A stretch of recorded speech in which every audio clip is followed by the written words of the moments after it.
Hey there, it's Clay with modernlove.life, and in this video we're going to be talking about why your ex keeps saying no. Every time you talk about the future, the relationship, even just, talking, meeting up, something like that. What's going on here? Why do they keep doing this? And more importantly, what can you do about all of this? So the first thing to know is that your ex is saying a lot of this because they have to see you as someone worth breaking up with. We've talked about this in one of the recent videos from a day or two ago. When your ex breaks up with you, they start to play this game, what we call the law of consistency. That is to say, they start behaving consistently with previous actions that they have taken. So if they went and broke up with you, they need to justify that action through their current behavior. That is to say, they need to tell themselves a story that you were worth breaking up with. So oftentimes they'll tell themselves a story about why you were someone that they needed to break up with.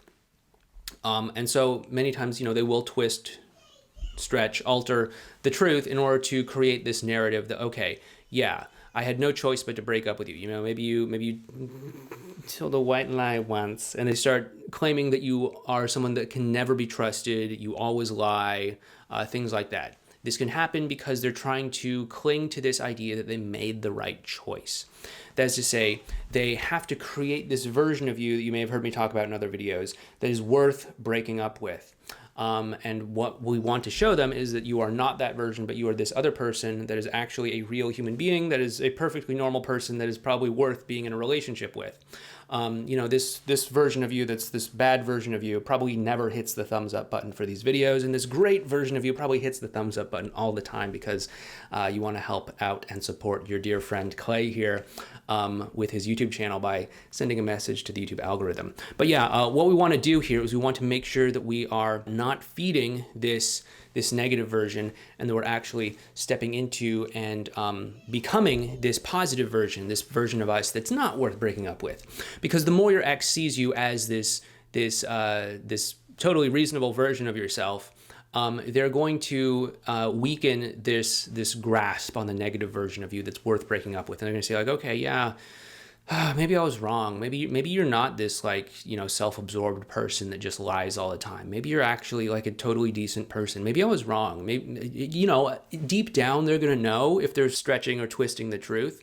And so they're going to start to let go of that as they see more of a balanced version of you, the kind of version of you that hits the thumbs up button for the YouTube algorithm on my videos. Another reason why your ex constantly says no to you is because of pride. And many times they feel painted into a corner. Again, we have this law of consistency.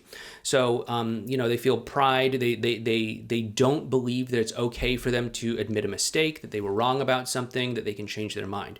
Many times, for better or worse, we have this belief that this is a sign of weakness, that you always have to, if you make a choice about something, you always have to follow through with it. And never, ever, ever change your mind or revise anything. Obviously, this is not a healthy way to view the world, life, especially not relationships, because obviously if you are going to be in a relationship with someone, you probably will need to change your mind about something, admit that you were wrong about something, or admit that you made a mistake about something at some point. So we want to start to build this culture, this agreement, this understanding that it's okay to make mistakes, it's okay to change your mind, it's okay to not have all the answers. And so, what we want to do is we want to build golden bridges. It's a technique that we talk about inside of our course called effortless connection, by the way. You can find that down in the description box below the video. It's also over at modernlove.life/EC. It's modernlove.life/E as in effortless and C as in connection. That's something that they may be experiencing as well too, that's causing them to say no. And what we want to do is we want to offer them this lifeline, this golden bridge that allows them to come back in a way that allows them to save face, avoid embarrassment. If they do need to admit that maybe they were wrong, maybe they changed their mind, maybe they didn't have all the answers and all that sort of stuff. And really the main reason why your ex is saying no to you when it comes to meeting up, talking, getting back together, any of this other stuff, is because there's just too much pressure. There's too much pressure. The two of you are accustomed to seeing yourselves through a romantic lens. That's to say, you see them in a romantic lens, you see them as this, great, wonderful, attractive person. They see you through a romantic lens. They see you as someone that they used to be in a relationship with, their boyfriend, their girlfriend, their ex-boyfriend, their ex-girlfriend, whatever. And so whenever the two of you are interacting, there's always this sort of like unspoken, like romantic thing going on between the two of you. And this can be great. A lot of times people think it's wonderful because it means, hey, I'm not in the friend zone. Again, we've talked about this many times. You don't need to worry about the friend zone. But it can also lead to a lot of pressure that makes them say like, hey, why are we texting? Why are we talking? Why are we meeting up? Why should we be talking? Why do you contact me? Why should I contact you? Do you think there's something going on between us? Is there something going on between us? If I'm curious about you and I contact you, does that mean that I'm sending the wrong message? How do I feel about you? I don't know how I feel about you. Am I a bad person if I'm contacting you because maybe I'm sending you a mixed message? Maybe I'm stringing you along. Am I stringing you along? If I am stringing you along, does that make me a bad person? What if I don't even know what I want? And obviously, if they keep asking themselves these questions, they're going to get really confused. They're going to feel a lot of pressure, and they're going to start doing what a lot of people do when they feel a lot of pressure and when they feel confused, which is to stand still and not move, do absolutely nothing different from what they're doing right now. Because people do believe that, for better or worse, I don't believe it's true, but people believe that if I just stand still, if I just don't make a choice, then I will be able to keep my options open. Obviously, that's not true. I think it was Tim Ferriss in the 4-Hour Workweek opened a chapter or something with a quote that says, many a false step was made by standing still. And that's definitely true, right? But we often believe that if we just stand still, we're going to be able to keep our options open to us. And so what we want to do is, decrease that pressure so that they don't feel this sort of paralysis when it comes to interacting with us.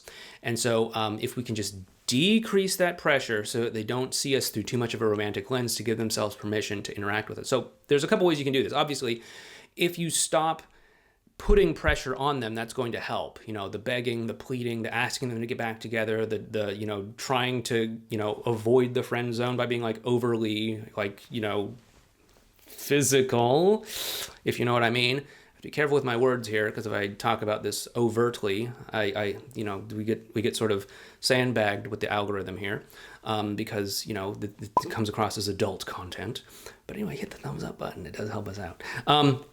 But yeah, what we want to do is we want to drop the pressure by letting them know that, like, hey, let's just not force anything that's not there. I know we have our own history, and I know it can be confusing, but let's just not force anything that's not there, and let's just enjoy spending time together, and let's just be friends for the time being. So that's something that we can agree to, and that can be really super helpful. These are some reasons why your ex says no, and these are some things that can help them to actually start saying yes. If you want to learn more about communication with your ex, well, first of all, hit the thumbs up button. But if you want to learn more about communication with your ex or with your partner in general, please just check out our course called Effortless Connection. It's over at modernlove.life/EC. You can find a link for that down in the description box below. But once again, my name is Clay. Please take care. Thank you very much, and I'll talk to you next time.